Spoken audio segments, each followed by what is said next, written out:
పక్క పవన్ కళ్యాణ్ గారు అతిగా పెద్ద గౌరవిస్తున్నట్టుగా బయట నటన, లోపల కుళ్ళు కుతంత్రాలతోటి కుటుంబాన్ని విడదీయాలని, కుటుంబాన్ని అప్రదేశ్ పాలు చేయాలని చేస్తున్నది తెలియదు అనుకుంటున్నాడు. పాపం ఆయన పిల్లి పాలు తగిన బాబు చూడలేదనుకుంటారు, అలాగా వీరు చూడలేదనుకుంటున్నారు, తెలియదు అనుకుంటున్నారండి. అయ్యా, ఓ పక్కమో గతంలో అయితే నన్ను పెద్దవారు ఓ మాట అన్న పడాలంటున్నాడు ఆయన.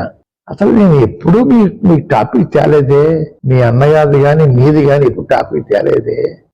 వారాహి యాత్రలో కాకినాడలో ఎందుకు నిందించారు నన్ను, ఎందుకు తిట్టారు, ఎందుకు ఆవేశంగా నా మీద తిరగబడ్డారు, అది చెప్పండి అయ్యా. అప్పుడు చేసేసి పెద్దలు వాళ్ళ మాట అన్నా భరించాలి అంటాం. అయ్యా, చాలా ఎంతగా ఉందని పవన్ కళ్యాణ్